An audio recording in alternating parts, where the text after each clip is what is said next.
Today, we're going to Mars. Starting lesson in 3, 2,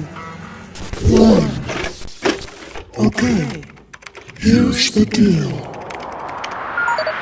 Let's learn!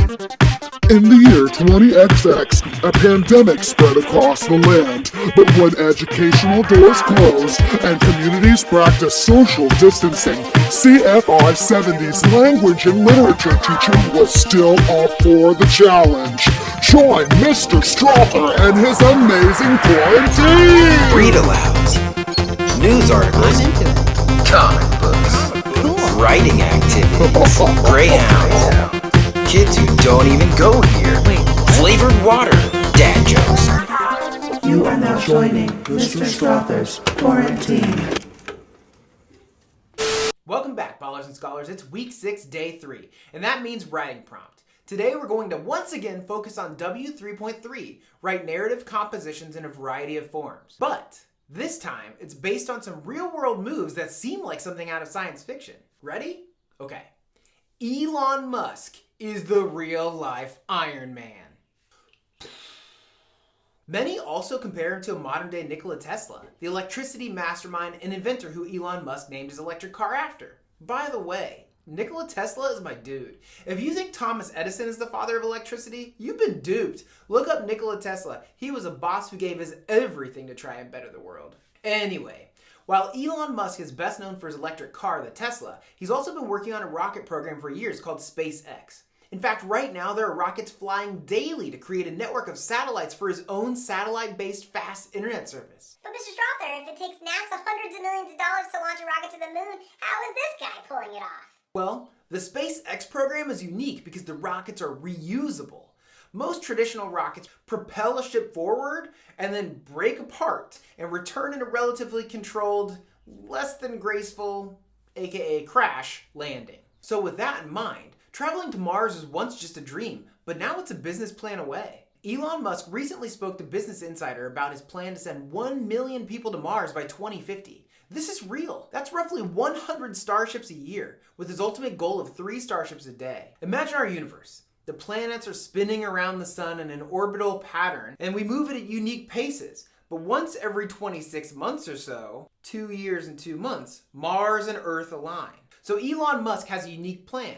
He wants to launch rockets that would orbit Earth like satellites do until Earth and Mars align. And then boom, make a pilgrimage to a new land to build a settlement. In a way, this is similar to pilgrims traveling to lands unknown to them on ships across oceans half a century ago. You know, the places that were discovered by Columbus. What? Oh, that's right. They had already been inhabited by native tribes for thousands of years before Christopher Columbus absolutely destroyed the land, stole the women, and spread disease, which is why so many people now support Indigenous Peoples Day instead of the bozo that thought he was in India and wiped out entire cultures. Anyway, think about your life right now. Maybe it's a little lonely. Maybe it's relaxing. Maybe you have dogs sitting around you farting. Maybe you don't mind being cooped up because you'd rather be indoors than outdoors. Maybe you're like me, stuck in the middle in a sunroom because you can't record in any other space because your family's taking everything. Maybe you hate routine. Maybe you love routine.